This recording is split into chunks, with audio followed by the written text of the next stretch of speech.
मैपलावुड hollow नाम के एक शांत से गांव में एक मोटा संतरी रंग का बिल्ली रहता था। नाम था मिलो म्याओ। उसे चाय बहुत पसंद थी। एक खूबसूरत सुबह वो बरामदे में बैठा गर्म चाय की चुस्कियां ले रहा था। उसकी आंखें आधी बंद थीं, चेहरे पर सुकून था और चारों तरफ चिड़ियों की चहचहाहट गूंज रही थी। इसी सुकून भरे पल में एक मजेदार विचार उसके दिमाग में आया।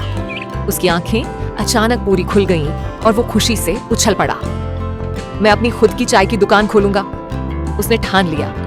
वह दौड़कर अपने दोस्त पिप गिलहरी के पास गया और यह विचार बताया। खुले मैदान में एक विशाल पुराना ओक का पेड़ था। वहीं मिलो ने चाय की दुकान खोलने की जगह तय की। मिलो जमीन पर लकड़ी की छड़ी से अपने प्लान बना रहा था। तभी पिप ने सुझाव दिया कि बेनी भालू और उसके भाइयों की मदद ली जाए। बेनी अपने भाइयों के साथ आ गया। अब टीम तैयार थी। मिलो ने अपने पंजों से बना एक बड़ा ब्लूप्रिंट कागज पर फैलाया। अब मैपलावुड हॉलो की सबसे प्यारी चाय की झोपड़ी बनाने की योजना शुरू हो चुकी थी। गर्म धूप वाले दिन में झोपड़ी की लकड़ी की ढांचा धीरे धीरे खड़ा होने लगा। मिलो लकड़ी की बीम को पकड़ने की कोशिश करता है, लेकिन उसका पंजा फिसल जाता है और बीम झूलने लगती है। उधर ऊपर से पिप गिलहरी उल्टा लटककर दो खंभों के बीच रंग बिरंगी लाइटें बांध रहा है। थोड़ी मस्ती और थोड़ी मेहनत के बाद आखिरकार चाय की झोपड़ी बन गई। नाम रखा गया बार्नयार्ड ब्रू।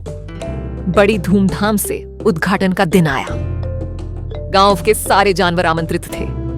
मिलो हर किसी का स्वागत करता और गर्मा-गर्म चाय परोसता। दोपहर तक चाय की दुकान के सामने भीड़ लग गई।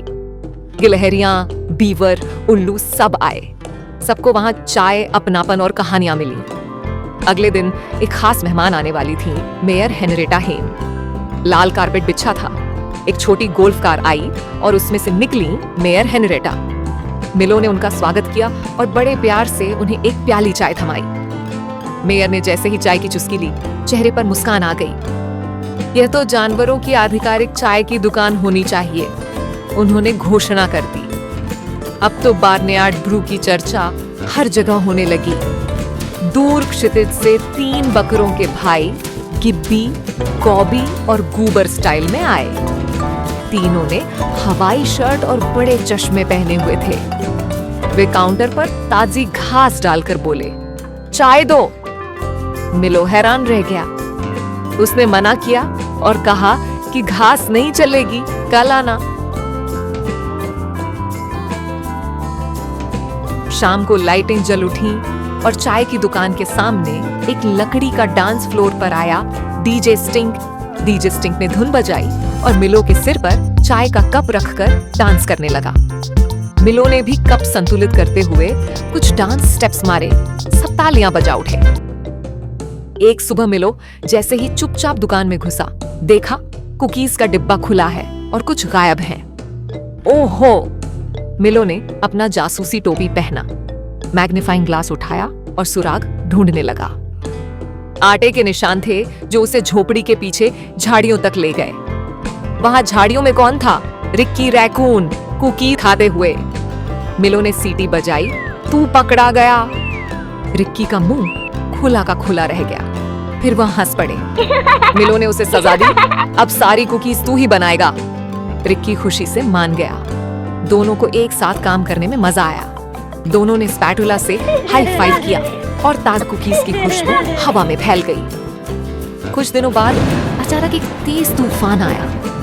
बिजली चमकी, बारिश बरसी और सभी जानवर डर के मारे चाय की झोपड़ी में दौड़ गए। मिलो ने सबको अंदर बैठाया, गरम चाय दी और उनका ख्याल रखा।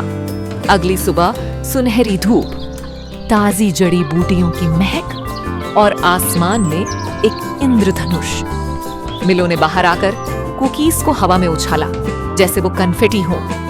अब बार्नयार्ड ब्रू एक किंवदंती बन चुका था। इस खुशी को और बढ़ाने के लिए एक टैलेंट शो रखा गया, बार्नयार्ड्स गॉट टैलेंट। पिप और रिक्की ने पोस्टर लगाए। हर पेड़ पर मिलो का चेहरा और बार्नयार्ड ब्रू का लोगो चमक रहा था। पंछी रंग बिरंगे फ्लायर्स गिरा रहे थे। शाम को चाय की दुकान चमकते मंच में बदल गई। फेरी लाइटें, झंडियां और मिलो ने लकड़ी का माइक पकड़ा। पहले आए वो तीनों बकरे अपने हवाई शर्ट और रंग बिरंगे चश्मे के साथ। उन्होंने चाय बैलेंस डांस किया, सब चकित रह गए। फिर आया रिक्की, उसने कुकीज से जुगलबंदी की, सब हंसी से लोटपोट हुए। डीजे स्टिंक ने बीट्स बजाई और मिलो ने भी कुकी से एक जादू दिखाया। और इस तरह मिलो की चाय की दुकान अब गांव का दिल बन चुकी थी। हर दिन वहां जानवर जमा होते, चाय पीते, बातें करते और मुस्कुराते।